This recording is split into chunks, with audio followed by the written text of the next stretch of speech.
Starting now, so Robert's in.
Hello?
Hey, Kevin. So are you guys clicking on the new link? Because I see Robert. So by the way, I see your back. I see Robert's back. Like, is there a camera? Look right in front of you.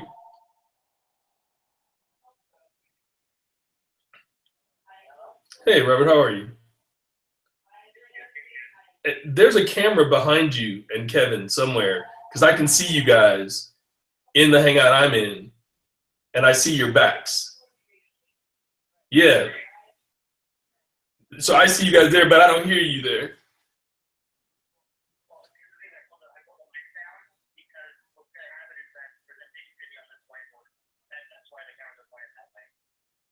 Okay, yeah. So, but your camera for the hangout that we're in is coming from the camera, like not the computer. Like your camera video is coming through the hangout. Oh, okay. Oh, can you join the other? Can you join the hangout that I'm in from the computer you're on?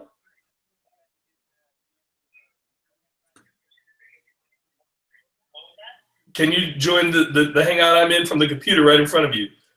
Like there's a link in the chat window in the hangout to another hangout. It's not opening up in this hangout because the camera's in it. Hold on.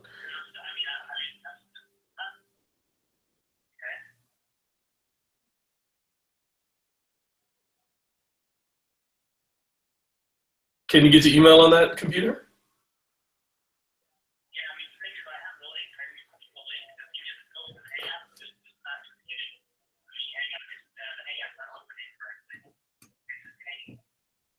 Maybe because you have two open, so you have to close the one you're in and go into the new one.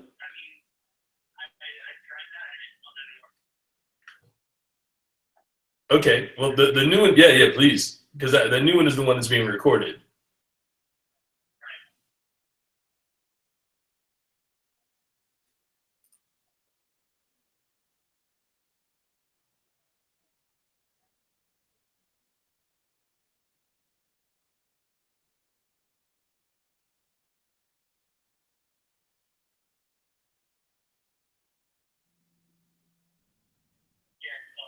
Yeah, see, you may have to go to the Apple menu and force quit Hangout or your browser.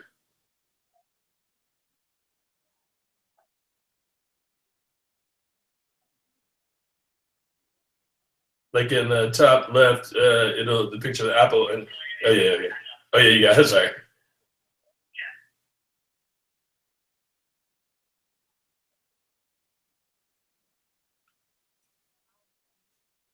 And then it's the email I sent at it's the email I sent at 11:51. So it's a newer one than the other one.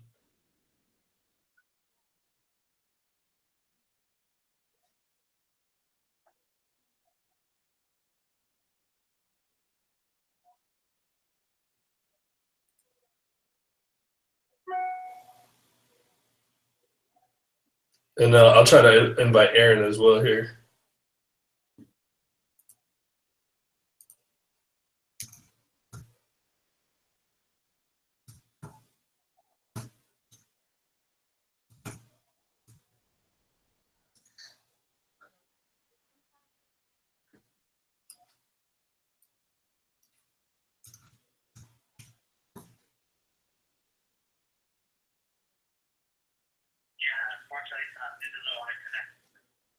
It won't connect?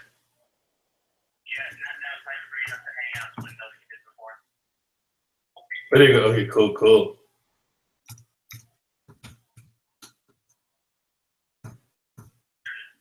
Cool.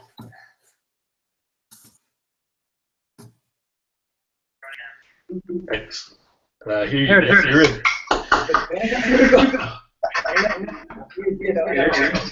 Well, yeah, now the problem that we're having is that we don't have Kennedy on. Okay. Yeah, I just sent Aaron. I just invited Aaron. So Terrence has got to integrate all of those guys into this one. Oh yeah. No, that's the challenge because there's a lot of personal commitment, but there's not the same kind of institutional commitment. And the thing is, it's so weird. You have these. You don't have it from the top. It's impossible almost. And this is what we build up. There's this state, huge grant, right? Okay, I'm in a presentation. Hello. Hey, Terrence, okay, now we've got you on, so we have to integrate Yes. you guys in. I just sent Aaron the email and the link in the chat window for the other Hangout. Okay.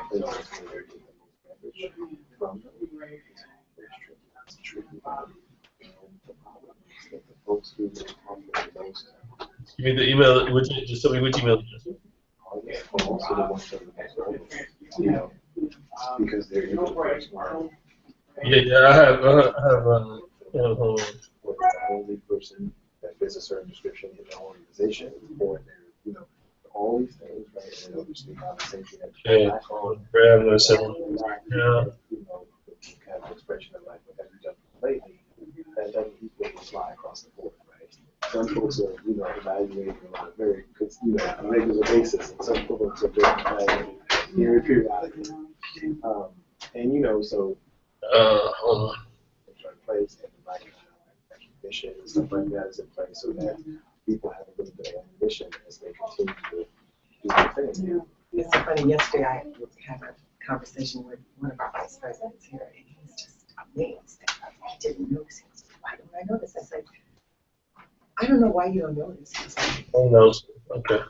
how do you communicate? I just invited I her. said, well, the problem is that the And then data's last been guy, there. I'm going to Agents give get you his email misinterpreted. address. He goes, well, you should. I said, well, if you give me a safe forum, if you can guarantee me a safe space to speak on this, I'm there. Right. You get that first, Right. and then I'm there. Right. So I don't think There's on a Bill cursor, Grant. right? Which is hard for you to imagine what it's like to not know what you know.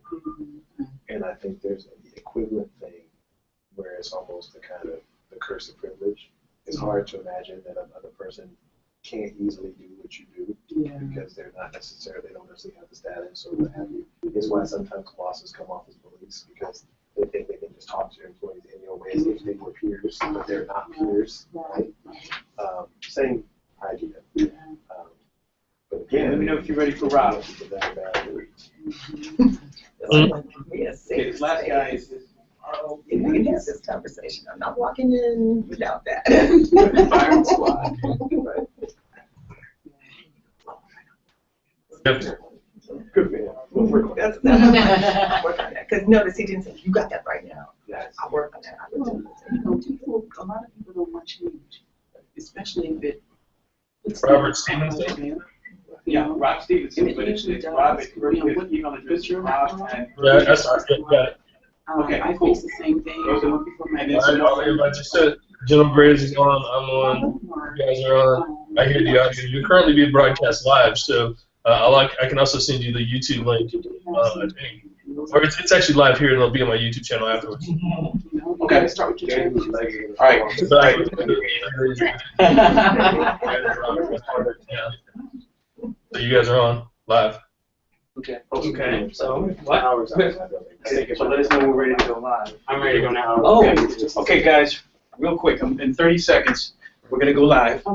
And the objective here is just to have a group discussion about our individual points of view on how to construct this pipeline, this virtual pipeline to get people prepared for careers in digital media and technologies. Really focus on Southern California and be able to kind of just give as much as you can to each other so that we can actually have a discussion. There's going to be a wraparound person named Rob Stevenson who's going to try and dissect everything that he thought he heard and trying to give us some idea of how we can use social media to get better at reaching students and parents. Okay? All right. So, Robert. All right. So, Robert, let us know when we're going live here. One tiny second. Who is that? And you guys General can Bray? phones or bring your ringers down? Was that General Bray? Yeah, General Bray. So we're gonna bring each person up individually on the screen. You know, I don't know what screen you guys have. There you go. We just got sound. There we go. We can hear you now. You don't mind, I'm gonna change screens because I was just testing with Terrence, and I popped up on this screen downstairs on my cell phone. So, if you'll permit me, I'm gonna pop back upstairs on the one that's a little more stable. That's okay. All right.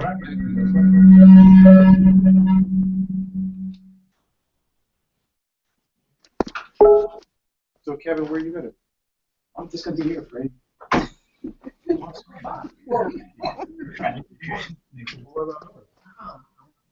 Doris, you need to be.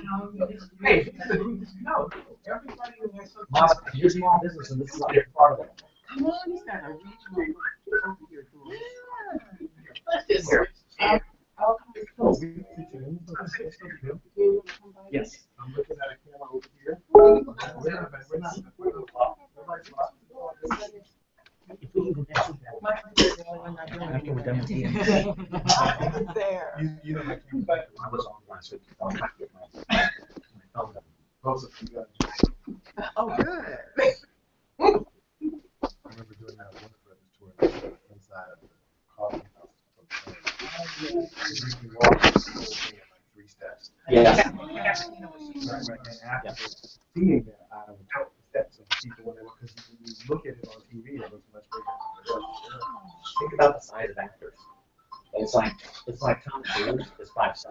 So and All right, let's- not one foot fingers. So that's the one that's short too. Yeah. That's what makes let's try to shift gears. Yeah. Okay, Terrence. the camera corrects the word. So or 5'8". So the problem is that if you're tall, the camera makes you look back. For example, David has Hasselhoff was really skinny. Already? Would always photograph Okay. that because you must look at this. All right. I'd prefer not to go this route. We may end up having to go this route. Let's see what happens here. Let's see here. Okay. All right. I was trying not to go with the cell phone, but I guess this way.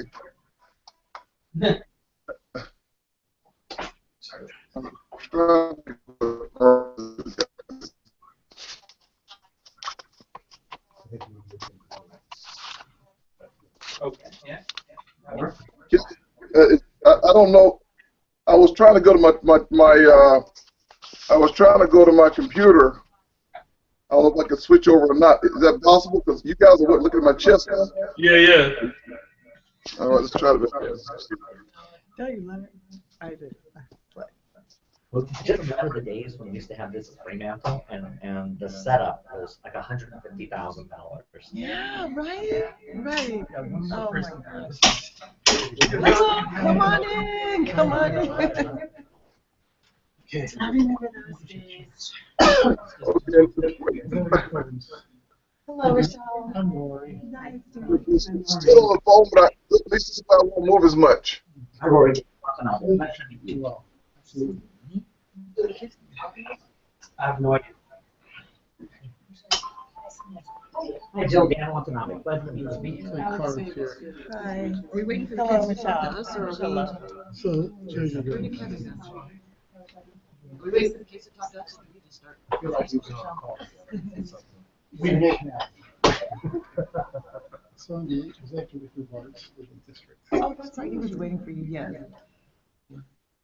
Or were you doing like with Esther Sullivan at all? Of course. Yeah. And which one? Yep. Okay. Thank you. Ladies, can you hear me now?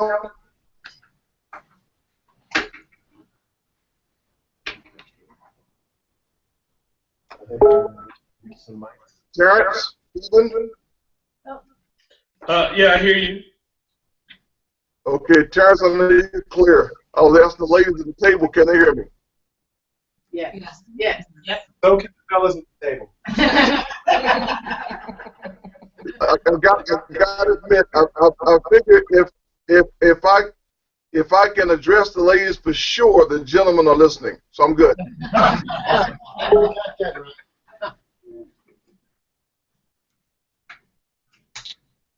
Yeah, you were a comedian. Oh, wow. I must know this. Okay, Kevin, we know you, man. Can you guys all see the hangout in the computer? Like, No. do you all see what the broadcast looks like? Oh. We can see your face. See me? I mean, I can. You're seeing yourselves, right? We see whoever's talking. Kevin has it. Okay. This is what you guys are looking like up there. So There you go. Oh, okay. And then I'm changing the camera Oh. here. Okay. Well, this camera there. Okay. It's in the back of my head. It looks fine, sir. Kevin, are we waiting for the kids to ask us questions? Yeah. Okay, so Jay, what we're going to do is we're going to try to bring in the kids because you're on the tightest time frame right now. Yeah. So, Robert? Yeah. Try to see if we can bring up the kids at Kennedy instead of General Gray or anybody else. They need to have because they were there earlier in the other hangout. And so I don't know if you want to switch to the other hangout, or if you want to just have. Yeah. Oh, Let's try that. Excuse me, sir. Love technical challenge. Oh, gosh. Yes.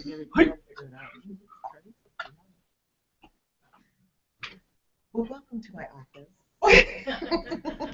Where we are all hanging out together. That's right. So all of you are at SC or from all? We're all literally at SC right now. No, he is the comedian, okay? Michelle and I. I work at the Marshall School. Michelle handles Michelle is the Black Alumni Association. And you're director of the Black Alumni Association. And work with Jay. All right, so you're just gonna stay on this hangout if you're on this, go on that hangout. The thing is, I can go to that hangout without leaving this hangout. Okay. If you guys,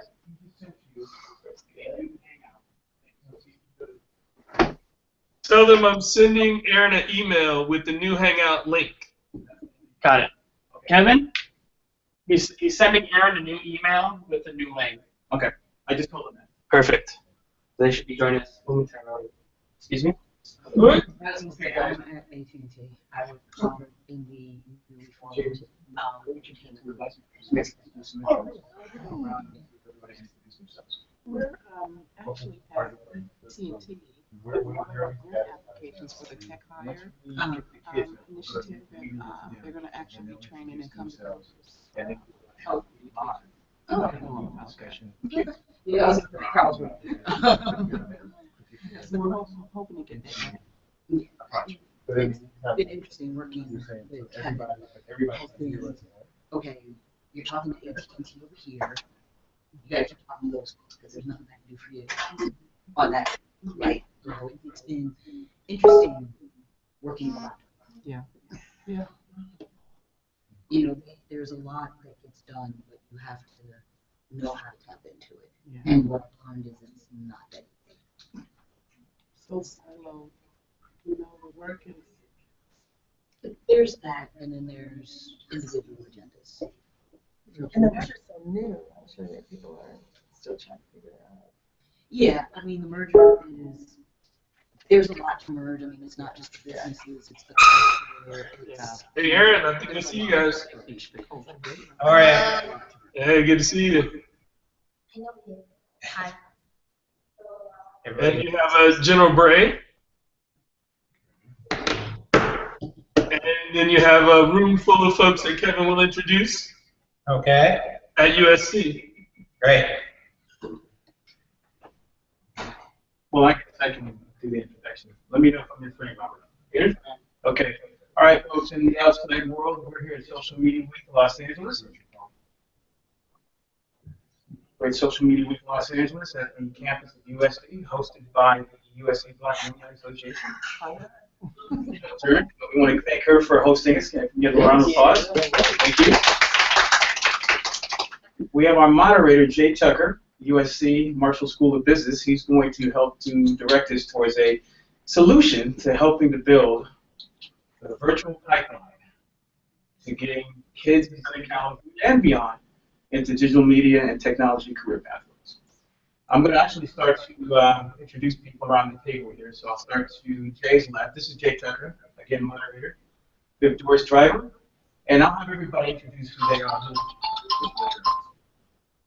So we have Doris Driver, we've got Dan Watanabe, LA High Tech, Dr. Dean Alex Davis, Michelle Turner, Yvonne Harmon, and Roy Pullins, LAUSD. And these are the people who are going to help us figure out how we can get all of our initiatives, all of our programs into one bundle so that we can get better at making sure these opportunities are available for all the parents and teachers who are out there trying to get a competitive advantage. So without further ado, I want Jay to be able to kind of get us started with introducing students from JFK High School in Granada Hills in Arts Magnet. Well, we should probably jump right in. If the students are online, perhaps they have a couple of questions. But let's start letting them introduce themselves. Students, I think I can see you over my shoulder. Do you want to tell us who you are? Hi, I'm Marino. I'm Julia Tokyo. And I'm Aaron Close. I'm the teacher of the filmmaking pathway, the John F. Kennedy Architecture, Digital Design, Filmmaking Magnet. Okay. Can you say that one more time? Yeah, I'm Aaron Close, and I'm the teacher of the filmmaking career pathway at the John F. Kennedy Architecture, Digital Design, Filmmaking Magnet High School in Granada Hills. That's great. So can you tell us a little bit more about what you do for the kids and what you're hoping they'll go on to do after they graduate? Sure. It's a 3-year filmmaking career pathway. So they learn everything from the basics of filmmaking, screenwriting, editing, all the way up to electric work. My goal for them is to be prepared to either enter the workforce, entry-level position, or to continue on into college and go to a film school. So just be prepared to enter any, really, jobs. That's wonderful. So there's a couple of people at this table that I'm sure might have some questions for you. Probably starting with Dan Watanabe. Yes, hi, how are you? I was actually a graduate of film school 30-something years ago. So yes, I've been around for a while. I worked with the company that is now known as Fremantle Media. You might recognize them from having done American Idol, America's Got Talent, and all of that. I was with them during the era when they did Baywatch and Price is Right and Family Feud. So I'm here to help advocate for you how to get into the entertainment industry, because one of the big truths is that it takes too long, then it happens too fast. And the other challenge that we're always faced with is that it looks like there's not enough minority outreach. Well, if this fat kid from Tokyo could get to be a vice president of that multinational corporation, all of you have no excuse. You will be able to do it too. So, under my grant, is that we have a group of professional experts who can come and guest lecture, provide mentorships, and actually help your instructor with curriculum development and all of that. So we can do panels, we can do workforce development, we can help out. So that's what we're here for. In fact, our technician right now is Robert Reber, who was my student at one point, and now he teaches the teachers because he knows technology better than most of the regular instructors. So if you have any direct career questions, you feel free to ask. All right. And then we'll also take a moment to talk a little bit about the job landscape. Yvonne is here from AT&T. Do you have any questions or comments for this crew? A couple comments in terms of how you prepare. So, because one of the things that people always ask is, how do you get into television? And when I worked at Verizon for Terry Denson, his answer to that was always, I don't know. Because everyone comes at it through a different path. Everyone that I work with has an entirely different story about how they got there. But the one thing that is uniform throughout all of their stories is that they worked really hard at what they were doing at the time. And so regardless of where you're trying to go, never forget where you are. Because to get where you want to go, you have to do well where you are. So I'll tell you how I ended up in television, because it's really that random. So I was working at Verizon. I had graduated from law school. I was a contractor for Verizon. I'd been doing that for 2 years in their media department. They had to let me go because of union rules. I was a week from being unemployed. I went one floor upstairs from where I was working at Verizon to the floor that Terry Denson's content team worked on to heat up my breakfast in the microwave. Wow. He walked by. I had on my Seton Hall University Law School sweatshirt. He turned around, he came back, he asked me, "You go to law school?" And I said, yes. And he said, "Tell me about yourself." So I told him I had a law degree, I had an MBA, that I was just about to get fired and all of that. And he was like, "Wait here." And I got interviewed for the job, and I got that job that day, and wow. I ended up moving from being a contractor to working for his team. Wow. But it was that random. So my point is, opportunity knocks, and it's about being ready when the door opens, because the door can open at any moment. Right. But the key is that you were in the building first. Right. So one of the things we need for these young people is to try to talk to them about how to actually get in the building in the first place. Right. Right. I think, too, a couple of key things that she also mentioned were that she had a law degree and an MBA. If you look at job listings right now, you know, whether you would use an Indeed or a Monster or whatever job search engine you're going to look at, much of the value, even at entry-level positions now, is looking for something that you can bring to the table new that people who've been in the business a long time don't have. They're looking for social media skills.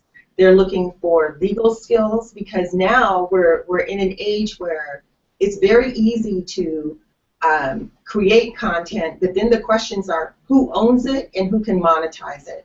And these are the questions that are rising to the top of the industry right now. If also, you know, still along that line, if you're a person who is going to create content, then you have to be really good at writing. You have to be well read. You have to be exposed to environments that are going to give you a great platform, because it's a hard industry to break into. Yeah. So it's not just the technical side, I guess, is what I'm stressing. No, this is an important point, and you and I have talked about this in the past. The increasing amount of formal education that creators need to have to be successful in the space. And we see that there are investments being made on this campus to make sure that we've got the best of the best in terms of resources, instructors, et cetera, to take young people from having a vision to actually being able to have a plan. Yes. Right? Yes. I hate to mention it, but one of the best skills that you can have is be a good keyboardist. Have a good typing speed and learn Microsoft Office, because I can't tell you how much of my career is based on the fact I could type 120 words a minute. You get in the door, and then the people there discover you. And how you get discovered is anyone's guess.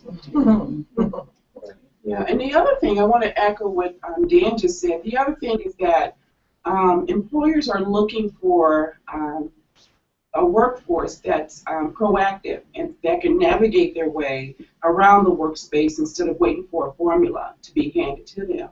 So build the relationships with your faculty, with your administrators, go to the Career Center, make sure you are able to get internships. If you're at the age where you can go out into and learn the space, you have to learn the space and know the culture, you know, of the industry, of the employer sites that you may go visit, or guest speakers that may come into your classroom. You have to understand what that space is like, because if they have an opportunity to interview and hire someone who understands the space that they're working in, as opposed to someone who's never had a practical experience in that space, they're going to hire that person that's familiar with that space. And so if you have the opportunity to do work-based learning, to attend campus events at the college level, you need to make the sacrifice. You may have to sacrifice some social activity to just stay focused on your goal. And as Yvonne mentioned, you have to make sure you're prepared. You never know when you're being interviewed. My last 2 jobs, I was recruited. I had no idea that having a conversation, a casual conversation, was an interview. And so you never know when you're talking to an employer or an industry rep, they may be interviewing you. They want to know the real person. They don't want to know the person on the resume. They want to know who you are as a person and what your character is like. Foundational skills, you know. Are you able to get along with people in the workplace? Do you respect others in the workplace? Some of the things are not necessarily taught in the classroom. So get as much practical experience you can with the career path that you've chosen. Well, and one thing, and it kind of goes with what people are saying, is be flexible. You may want to do X, but you might not be able to do X. Don't be afraid to do Y, because Y might get you back to X. A lot of times people stay so focused on their goal and the path that they're on, they don't realize there are multiple paths to get to where you want to be. So flexibility is also really important, because what you might not see as a real opportunity could really be an amazing opportunity for you once you get into it. So don't say no to things, and that kind of goes to the whole being prepared for your opportunity when it shows up. Mm-hmm. It doesn't look like sometimes what you expect it to look like. It doesn't always show up the way people told you that it would. So sometimes you have to sit back and go, okay, what is this opportunity, and does it have what am I going to learn? And if you're going to learn something new, you should go for it. You should go for it. Just go for it, because in the end, it's going to work out. Even though it may not look like it, it might look like something that's way to the left. It will, I guarantee you, some way, somehow, it will bring you back to where you want to go. That's true. That's beautiful. That's right. So going back to this point about career pathways, not turning down opportunities. Make sure you can type. Yeah. So how do our young people actually find out about the kinds of opportunities that are out there where they can leverage the skills they have? How do they even discover that these opportunities exist? How are they made aware of where they could potentially start a career? Yeah, well, so, good afternoon, Mr. Lemos and students. Since you're one of my schools and I've been out there, I do know your program. But when we talk about discovering, yourself and what skill sets you need to be in order to be successful, I actually want to ask the students a question, and then you're going to discover why I'm asking this question. Because you're in high school, and I really believe that's too late, right? And K-12 education here at USC, we service 750,000 students. The earlier we can begin to expose our students in elementary school to career pathways that exist, because these young people are digital natives, they're very comfortable with technology, and they're already creating content. Even in 3rd, 4th grade, they're doing this and that. So the earlier we can begin to shape that in elementary school and in middle school, by the time you get to high school, you can have a clearer sense of where you want to go. So students, can you share with us, when were you introduced to this world of filmmaking, to this media world? Was it while you were in high school, or did you get exposed in your middle school or even elementary schools? I'm kind of curious to hear where you were introduced to this formally. Okay.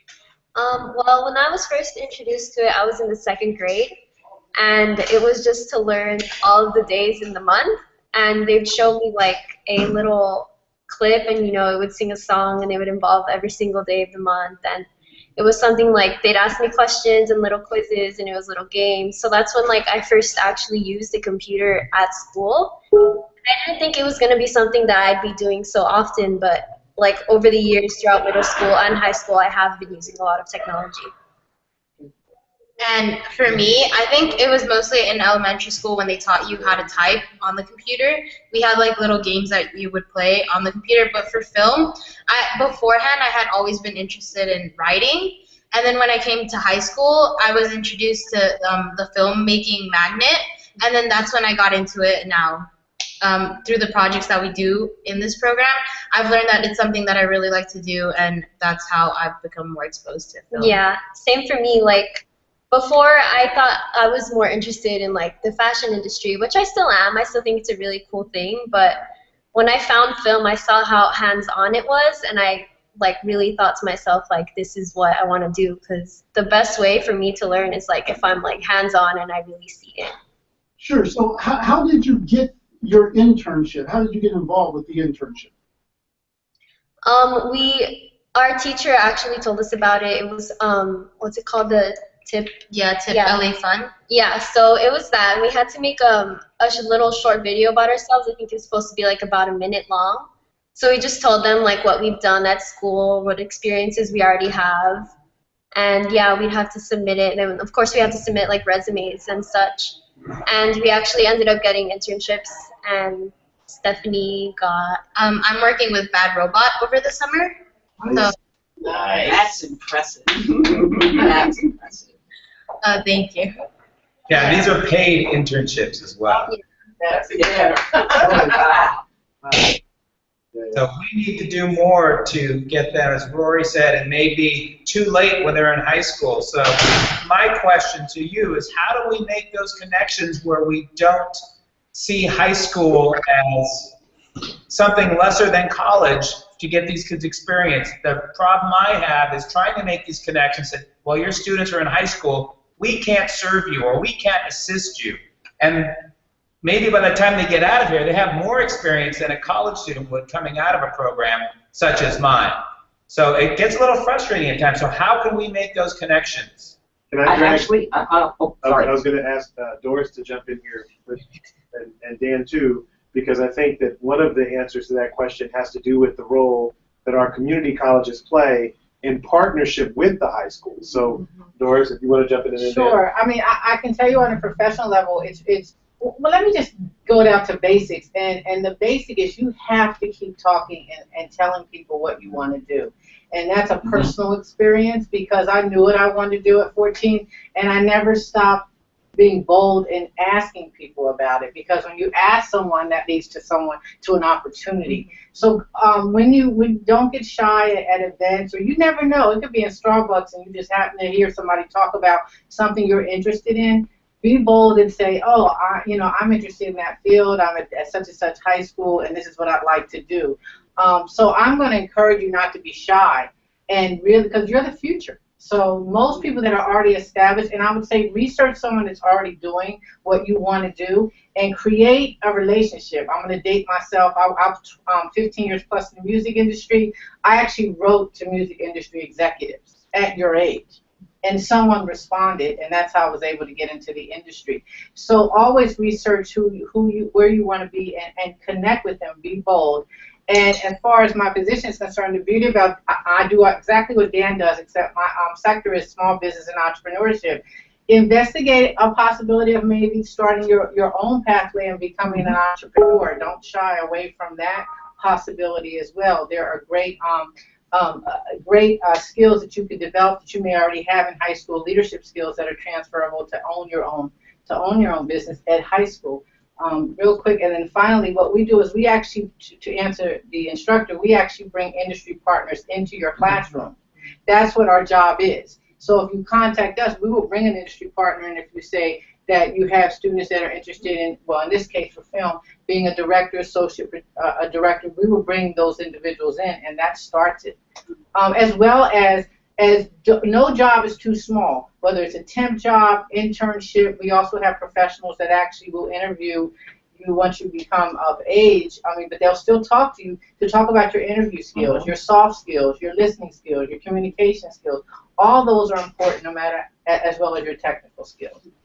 There's a couple of programs that I oversee at Los Angeles City College, which is the internship program, where you can, at the high school level, you can get an internship where you can get college credit. And so that goes into articulation. So we have articulation agreements with LAUSD where a high school student can take a college introductory course, which really speeds up or accelerates your progress to obtaining a certificate or an associate degree. So you can actually earn up to 11 units, maybe more with the new AB 288. You can actually earn college credits while you're at high school, while you're earning your high school diploma, and you're on the track to earning a certificate or degree. So ask around about internship programs where you get college credit, because that does exist in the Los Angeles Community College District. Actually, that's what I wanted to mention as well. Sorry. Oh. It's because over the summer, we don't have the dates yet, but we're going to be doing production assistant boot camp, which is going to count as internship units at the community college level. And what that will be is it will be a 60-hour intensive course where you'll be taken through all of the things that are necessary to be an assistant, whether it be in the front office, on the set, in post-production, in distribution, in marketing. So we're going to cover the entire gamut from top to bottom and have people who are experts come in and do actual physical projects so that it counts for that internship, mentorship, job, workplace development, and all of that. And some of them are transferable to CSUs and UCs. Yes. Yeah. So make sure you send that stuff to me so I can push out to all of our schools. Okay. Yes. While we're I filming will have extras. Doug Marriott contact you on that, Sure. because he's the one who's arranging that That right would be now. great. But let me just kind of get in here too with regard to the environment that we're sitting in, which is USC. So, Hey, I'm a grad. So, what I just want to make a couple of points. One, if you are serious about this business, everything that you do at a young age is going to help you. Our film school here is one of the most competitive film schools in the world. What do we look for? We look for students who at a very early age have started to show product. interest, something tangible in terms of their work, in terms of taking the initiative to create opportunity for themselves. We have students who have a resume already that is attached to their college profile. And so in this business, when we're talking about creativity and innovation, it starts very, very early. And now with the age that we're in, so this space of digital media and information sharing, it's interesting because we're starting to see what students do younger and younger and younger and younger. So the internships that you have the opportunity to get in now makes sense. There is nothing that you couldn't do that wouldn't strengthen your profile if indeed you were trying to come into the college setting. And let me say that if you are interested in being a content creator, you need to have created content. If you are coming to someone like an NBC Universal, like a Viacom, and you want to be a content creator, they're going to ask you what you have already done. That's right. So it is important to be entrepreneurial. Whether you own a business or not, you have to think about yourself as a business, and you have to develop yourself as a business. You have to have a brand. You have to know what your brand is and what it represents. And that all has to be finely tuned when you get to the door, because the person who's hiring you doesn't have time to do that for you. Right. You have to know who you are and what you're bringing to the table when you walk in the door. So, and you only get there by creating your content. So you guys were saying that, you've done these short videos and you've already done minute stuff. You need to do more of that. And it doesn't need to be assignments. If you like something kind of cool, like, why not make like a little 15-minute reality show about your block? And you do 5 episodes of that. That's your content. But you want to do something that shows that you can do this job, because that's what people will be looking for from you. And the other thing that is important to understand, that I'll just drop in, let go, is as minorities, your bar is always higher. Always. And you can't get frustrated about it. You can't get upset about it. You have to very early on accept it and work towards it. Like, it will be self-defeating if you get wrapped up in it. So, and the only reason I'm saying that is because you may find that what you created was, let's say B level, but yours didn't get accepted, and somebody else's who was maybe a little bit worse than yours in quality did. Sometimes that's what's going to happen based on, who you are and what you're representing and all that. Can't get frustrated. You kind of just got to keep plugging away at it and work through that. And that's where having the direct experiences that internships provide and that connections with institutions of higher learning and corporations and so on can provide will help you with. Now, one of the things we haven't touched on is the connection that we can make as folks who have a little bit more seasoning and a little bit more experience with young people in their roles. Can you guys talk a little bit about the ways in which young people can plug into finding a mentor or somebody else who can advise them in and around the organizations that you work in and with? Even here at USC, our students of color need mentorship, because in industries where we haven't really been, the way that we accelerate our connections and our learning is through people that help us do it quicker, so we can be faster and more agile and frankly more confident to walk into opportunities that normally we would just be kind of quiet about, for cultural reasons or just because we're, one of few. So a lot of what we're talking about here at this table means that you've got to break out of that shell, and a mentor can help you do that. How do you find a mentor? There's 2 ways that you can do it. You can do it informally or formally. Informally means when you see a speaker who comes to your school, let's say, or you're in an environment that you take yourself into, and you're interested in what they're saying, then after that presentation is over, you walk up to them, you introduce yourself, you trade email information, you take the initiative to tell him I'm interested in what you just said. It excites me. I hope that we can talk further. And frankly, you got your connection in the door, because adults are always very intrigued by that young person who has enough courage to come up and take the initiative to talk to them. And any adult worth their salt is going to make time to talk to you, help you, teach them what we know.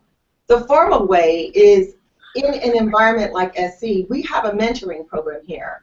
We offer it to all of our students, but do all of our students take that opportunity? No. But the ones that do graduate. So we have spent an immense amount of time on how these experts should be helping you in our formal system. But there are plenty of ways, you know, to insist on mentorship, and you should be doing that.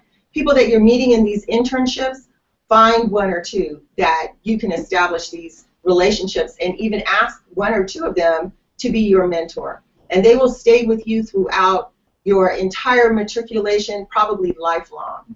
So I would absolutely encourage you to do that. And if you, so you have someone that you're interested in mentoring you, I would advise you to have growth goals. How do you want to expand your skills?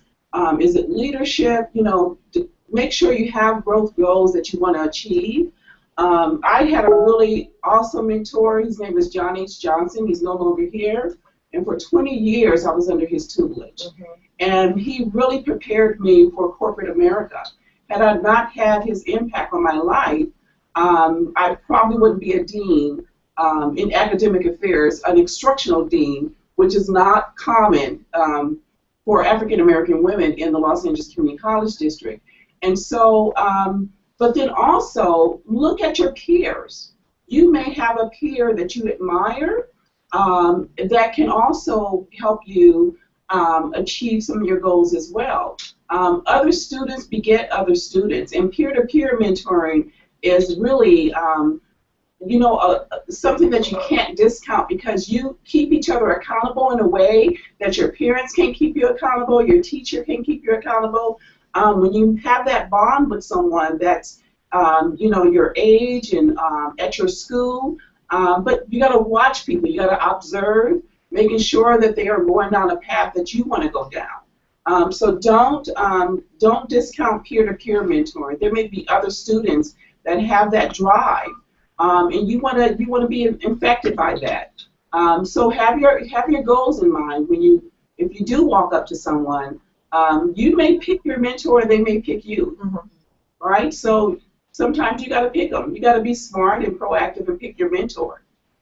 So that's what I have to say about that. Two things. Number one, next Friday, Saturday, and Sunday, we are having an event at Valley College. It's called the West Coast Writers Conference. And at the West Coast Writers Conference, we will be having a lot of individual breakout workshops. We're going to be having guest speakers come in and talk about the entire process of writing. If any of you are interested in attending, all you need to do is drop me an email. I will make sure you are registered, and you will get in for free. And you can come any of the days. You can stay as long as you like. I know it's a bit of a pain to go from where you are to Valley College, and there's a transportation issue. We do this 3 times a year. So if you can't make this one, come to the next one. And I'd like to actually toss to someone else. Robert. Robert is someone who is very close to you guys in age. He's someone who has been amazing in being able to move himself forward. So I was going to ask Robert, how do you present yourself to people to get people to mentor you? Just asking. I've actually met both of them before at Digital Insiders or Digital Media something Hollywood. And so we showed them this live streaming, and I interviewed them. And we talked about the Blackmagic camera as well. And so I told them a lot then, so I'm not going to repeat. But I also I'm going to try to I have one person on Skype, Karen Harper. I'm going to see if I can get her to input some stuff as well. So I'm going to try to, hopefully we don't blow everything out. Karen, can you hear us? Hello? There you go.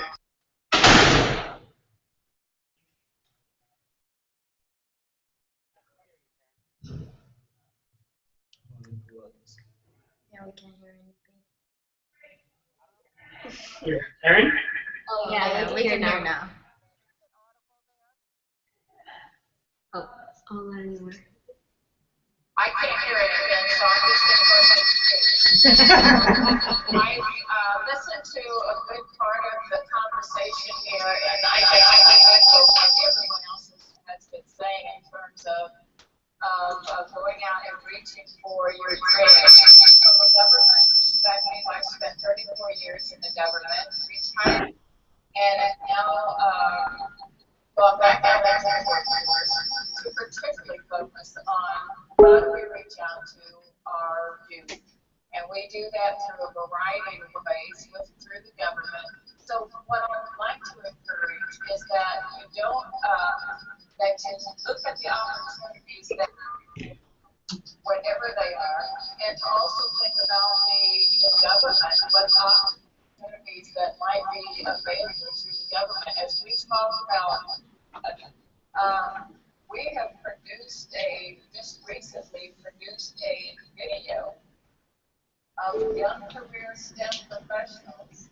And it's the new faces of DOD innovation. But who did we need behind the camera? We needed experienced photographers, those that can film, those that can editing work. And this kind of video gets broad distribution across the federal government. So you have to think broadly in terms of the possibilities that are there before you. I love it.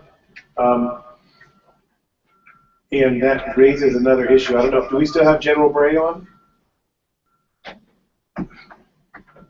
No, he's not on any longer. Oh, okay, that's too bad. So one of the things we were talking earlier about discovery. So one of the things I will point out, Yvonne hit the nail on the head about you want to get into content creation, get into content creation. But that doesn't necessarily mean that you're a writer or a director or a producer. There are lots of other roles throughout the whole kind of process, the value chain, the operational chain, and there are a lot of skills that are valuable. And certainly the work that you're doing in film school now is going to help set context for all of those other roles. But just know that, one, there are lots of different roles, especially at the professional level, and two, that there are a lot of different, I hate to say this in this way, but there are lots of different customers for content, right? Not all content is art for the sake of art directed at consumers, right? Sometimes people need video shot as a business-to-business venture. You need documentary footage. You need even kind of what we used to call B-roll, so you need establishment shots and stuff like that that will end up in other people's projects. You need somebody who can set up and run video right now, right? All of those are opportunities that can potentially be extremely meaningful, very rewarding, and in many cases extremely lucrative.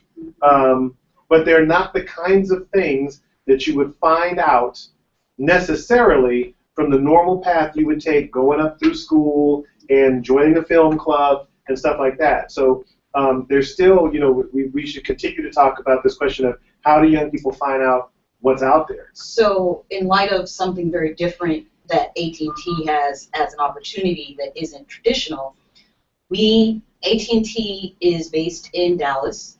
There are 2 other national hubs. One is in Atlanta, and the second one that they just created is the one I work at in El Segundo. And when there is a company-wide sort of meeting, then there are people who have to work the cameras. And so there are people in the background working cameras and working, like exactly what you would do in a production. There are people who do that at AT&T. And I can tell you when, my bosses and stuff need stuff done, if you've got a telepresence, they don't know what they're doing. They're picking up a phone, they're calling the video people, and the video people are coming and setting all of that up. And that wouldn't be a path you would think about, but that's actually a huge path in AT&T because we are so diverse, because we are so wide-flung. To bring everybody together requires a department that does this and does it. And because AT&T is international, there are people that do this in foreign countries for AT&T. Because, again, we are wide-flung, and when you have to have everybody on the phone, somebody has to coordinate that. and it's not the executives in the room. Yeah. Can I actually toss a challenge to one of you? Which of you wants to be a writer? Any of you?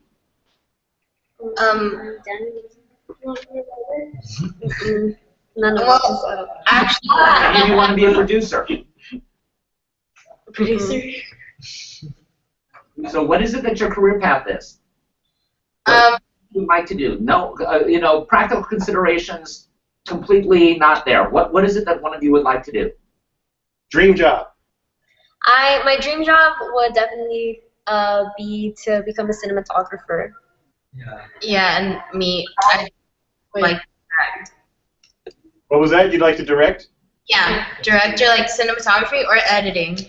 Okay. Yeah. So I'm sorry, I don't know your names, but for you who wants to be a cinematographer, who's your favorite cinematographer right now? I don't have a favorite. What's a movie that's cinematography that you really like? Oh, Grand Budapest Hotel. Okay, great. And for you as wants to be a director, who's your favorite director right now? Wes Anderson. Wes Anderson. Okay, so you're both looking at more of an artistic side of the entertainment industry. Have you thought of which companies you might want to target in terms of coming up with your content for the future? No, I haven't. You, Daniel? I know this is going way high-end, way into other stuff. I just wanted to throw that out there as a challenge because as you meet your mentors, what will happen is they're going to want you to be very articulate, not very articulate, but precise about what you want because through that they can help you move toward the goal that you want to be at. So as a director, one of the ways that a director gets in is they need a strong script. Are you partnered with someone who's a good writer? Well, actually, most of the time we write our own scripts, and I think I'm a good writer when it comes to writing scripts. I think I'm very good. You've got a couple of development people in here. Toss us one of your ideas. The elevator. What is it? When they're going to always say to you, what have you got? Yeah, I was going to say, wait. So yes, this is the 30-second pitch. 30-second you must elevator have a 30-second pitch. Whatever it is, whether it's a pitch about yourself, whether it's a pitch about your company, whether it's a pitch about your product, you need to be able to cover the important parts of that in 30 seconds. You have to have one. So what's the 30-second version of the film or show that you'd like to create, Stephanie? Let me think about it. Well, okay, so let me just jump in right here.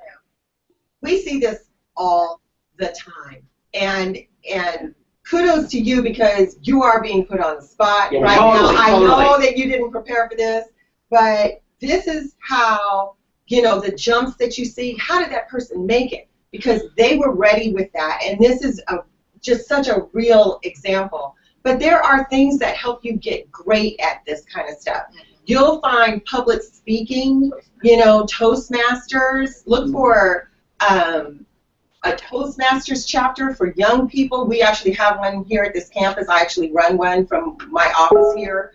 Because public speaking, if you're good and quick on your feet, that is so impressive. So that is absolutely, in addition to how talented you are, you've got to get that one under your belt. The second is watch your mentors. Watch how they work and ask them, why did you do that? What was the reason for doing it this way? You know, because a lot of their teaching, they're not going to even think about the little things because they're so automated. But if you ask them that question, they'll stop and you'll get the full explanation, and then they're going to start teaching you in a different way. So there are things that, you know, if you're just really intentional about being great, because I think just as a person of color, one of the ways that I was so successful in addition to mentorship was that I committed to being the very best. You know, you have to question while you're young, and then you'll get it. Okay. Also, you said your director is Wes Anderson? Yeah. I say be bold, find out who Wes Anderson representative is, and write to Wes. And say, I'm a product of the future, I'm interested in this, I admire your work. And you'd be surprised that they would actually answer you. or they'll have someone answer you. That's what I say about being bold. You know, because you represent, you have power. You're representing the future. And everyone, including everyone in this room, we all love to talk about ourselves. So you can ask them, how did you become this director? What path you took? What's your story? People love to hear young people ask those questions, so we can help and tell you how we attained our goals as well. So don't be afraid to ask. And the more that you develop your network, the better off you are, and you would be surprised about the backgrounds of the individuals that you really least expect have actually done something in the industry. I grew up not realizing that my first cousin started a casting agency here in Los Angeles, and it grew to be the second largest African-American owned casting agency in Hollywood, and that was my first cousin. And I'm like, oh my gosh, and I actually was just talking to my dad. He said, you ever talk to your cousin Jackie Brown? And I said, no. He goes, she does the stuff that you want to go into. And so you never know. Even in my position now, young people don't even realize that, you know, I was one of the staff writers for the TV show A Different World and for Stand and Deliver, and I started out as a sound engineer for the Isley Brothers and the group Heatwave and Natalie Cole. But they don't know that because they see me in the position I'm in now. But unless you are courageous and have the conversation with people, then you discover, oh my gosh, I didn't know that's how you entered this whole industry and work. So don't be afraid to ask those questions, to really and to be bold about it. Right, and just one little hack. You know, we've talked a lot about face-to-face, you know, trying to build a relationship. Understand your peers try to do a lot of stuff through SMS and texting. The more you can do face-to-face or live phone calls and so on, the more respect you'll get from older folks, which brings me to my other point, which is, you know, there are these things at the end of TV shows and movies and video games called credits. Yeah. So when asked, you know, well, who's your favorite cinematographer, or who's your favorite assistant director, or who's your, you know, wow, you really like that editing, you can go look at the credits, see who was on that team, and just work your way through the whole team. See who you can find, the names that you can find, see if you can actually figure out if there's an agency that represents the person, if they live in the neighborhood, if there's, you know, you can catch them dog walking, if they, you know, maybe their kids go to your school. Do whatever you got to do, because once you make that in-person connection, whether that's over the phone or dropping off a resume or trying to meet somebody, bumping into them in person, you know, once you've made that connection, you'll be surprised at how responsive folks will be. Can I just say one other thing? The other thing that we look for is for that young person who's going to put the time in and show up and work hard. There shouldn't be a job too small that you are not going to do. You know, it may be that you feel like you're doing the smallest of things and not learning anything, but that mentor or that person is watching you as much as you are watching them. And it's that person that really wants to put that time in, work hard, stay late, you know, and even if you can't stay late, try to do as much as you can with the time that you have, because no one wants to mentor a lazy young person. When a mentor is involved with you, they are lending you their reputation, their name, you know, and everything that they know that they can give you. So, you know, because you don't have those things, the best thing that you've got is your curiosity and your energy, and, you know, show those things by showing up. And let me just tag on to that. You're representing that mentor. Let's say, you know, I was, real quickly, because I wanted to be in the music industry, a student's father happened to be the president of Atlantic Records, but who knew I was in the same school.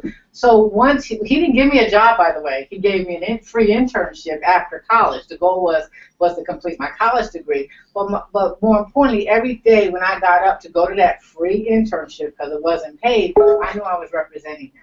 So you're representing that mentor wherever you go. So that's a badge of honor if they take you on.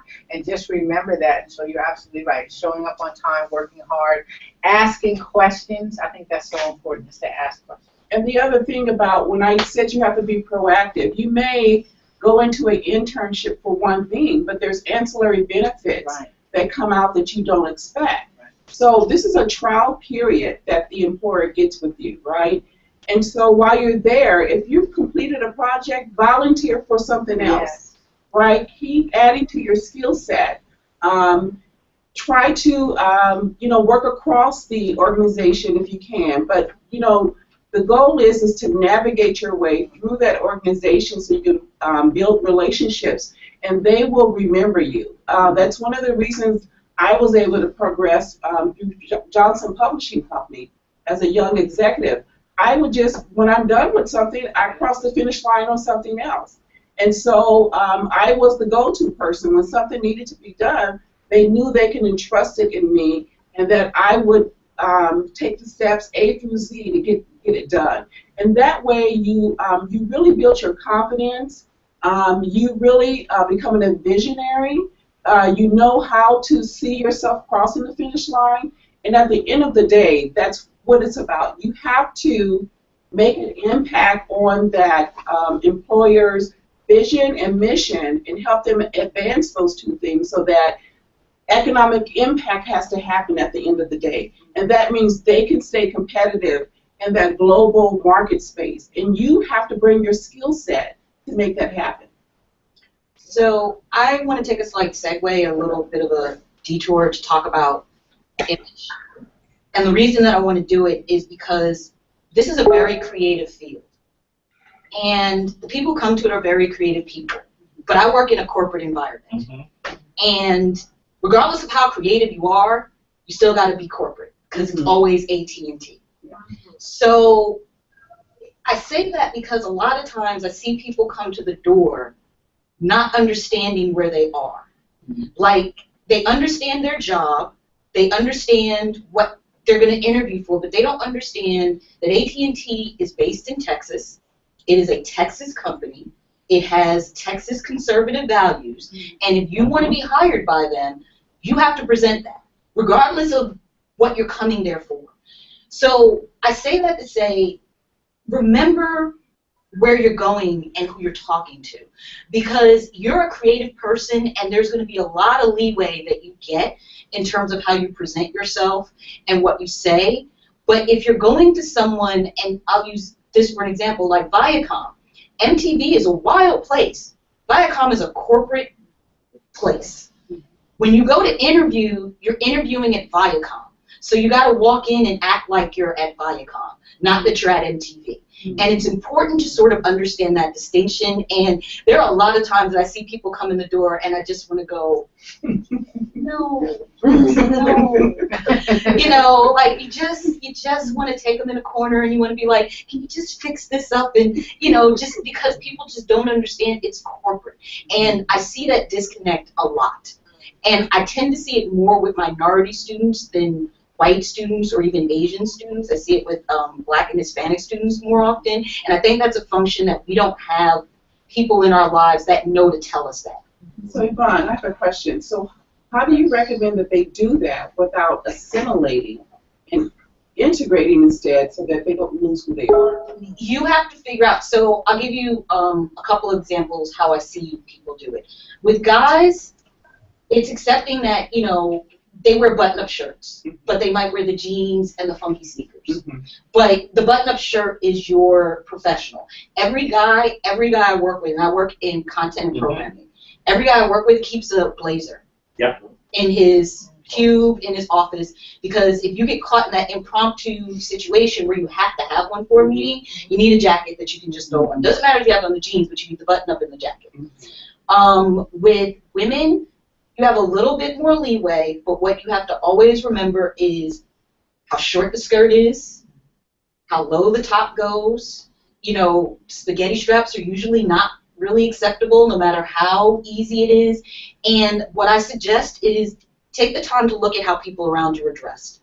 If you have an interview and you're going someplace, I actually, when I was first looking for a job out of college, I would make it a point to try and find people who either worked at that place or did something like that. And you have a better thing because you have the internet. So you can actually like maybe go on the internet and look up pictures. I didn't have the internet, so I actually had to do a little legwork and, you know, maybe open some books at a library. But do the research on appearance and image, because you'd be amazed at how many yeses turn into nos just based on the way you look. Absolutely. So one of the things that we keep coming back to is the value of you seeing, working with, connecting with other people. I just want to go around the table to ask you guys if you have opportunities for young folks to participate in some kind of event. Dan was talking about the Writers' Workshop, but are there events, programs, conferences that you're hosting, sessions that you're doing where you think young people would really benefit from kind of showing up and participating and attending? We can start with Doris and just kind of go around the room. Well, once a year we're doing a small business entrepreneurship symposium that we invited high schools, and we're looking to do it again this year. I also work closely with Dan on a lot of his events, and so I'll be a part of that boot camp as well as Dean Davis. We do a lot of functions at City College. And let me just tell you, look up your local community college, because we're always doing something. So we have a few actual boot camps, entrepreneur classes that Dean Davis said is free, that you could be a part of as well. Anything on the calendar that you want to mention? Not at this time. Okay. Okay, just as a reminder, we have the West Coast Writers Conference, which is next weekend, the 17th, 18th, and 19th. On the 17th, it's in the afternoon. On the 18th and 19th, it's from, I think, about 9:30 in the morning. We will be having the production assistant boot camp coming up in July and or August. So as soon as we have more details on that, I will let you know. If any of you do decide to pursue writing a little bit more, every other Monday we do a screenplay critique group. But it's not only screenplays; it's any kind of written thing that you want to go over, and we'll be more than happy to have you. I'm going to again toss to Robert and say that we might be doing a couple of shoots over the summer.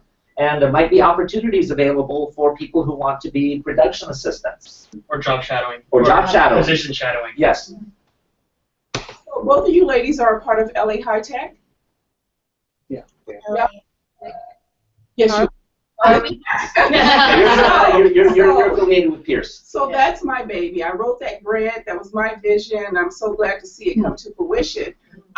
We are developing industry orientation workshops. It's going to give you a lot of this information that you heard today. It's going to take place in the summer, and we're going to have industry partners to actually facilitate the workshops. And so you will be getting a calendar from your college partner. I believe it's Pierce College that's partnering with you. So you will hear about those dates maybe within the next 2 weeks. So make sure when you hear about now write this down, it's the Institute for Integrated Academic and Career Pathways Industry Workshops. So when you hear about that, you want to participate, because you're going to hear directly from folks like Creator Up, and Kevin, are you going to be a part of that? You're going to teach that as well? Yeah. And so just stay tuned for that. A lot of great benefits are coming to you through the LA High Tech Regional Collaborative.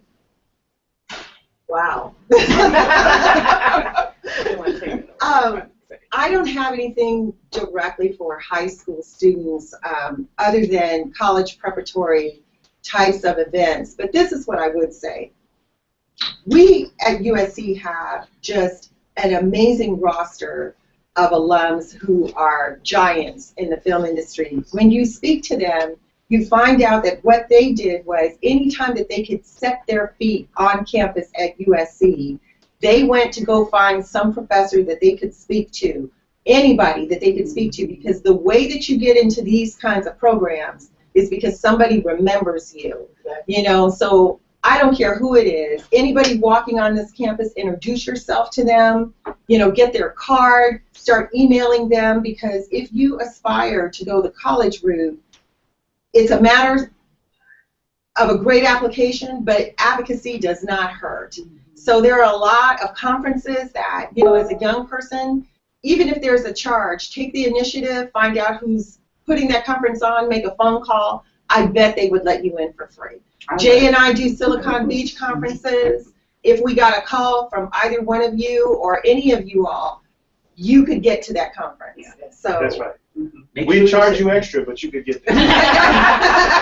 Make sure you talk to Drew Casper if you go to USC. He was my mentor, and I'm still in contact with him 35 years after I graduated. So my suggestion would be two things in terms of opportunities. Corporate America is a very vast place, and they do a lot, though, in community outreach, almost every major corporation. You should look for a couple things that people don't think about. Almost every Fortune 10 company, I believe, has a foundation. You know, AT&T has theirs. I know Coca-Cola has one. They have a foundation, and foundations are where you get scholarships. Yeah, absolutely. But they don't really advertise those scholarships. So you have to look for them, and pretty much every foundation from every corporate, you know, like Dell, like all these guys, they have scholarship money. But you're going to have to look for it. So keep in mind to look there for your scholarship money. The second thing, if you're looking for internships and opportunities, every company now has a chief diversity officer, somebody who's in charge of the outreach programs. You want to find that department, and you want to talk to those people, because they're the ones that will hook you up with the internal people who can actually get something done for you.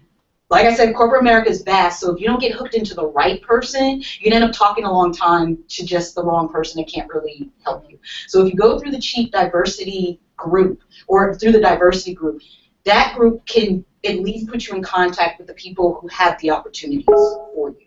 So that would be my suggestions, is to go those routes, look in those areas, because it'll help you find the resources that you want. Because those resources might not be easy to come at just through the front door. Well, you know, this school year in LAUSD is just about to come to a close next week, but we have some really exciting initiatives for next year. So, for example, in April of 2000, and I'm not sure what year you are, if you are, you know, rising seniors or juniors are actually graduating this year, but next year, April 2017, LAUSD will be hosting a film festival at the Academy of Motion Pictures right there in Wilshire. We had one you know, a year ago. It was fabulous. It's expanding next year because there will be professional filmmakers there working with students during the day, and then the actual presentations of film will be in the evening. Another thing I want you to stay in contact with Mr. Lemos about, because I will be sharing information. A lot of students don't realize that LAUSD has its own television station. It's a PBS station.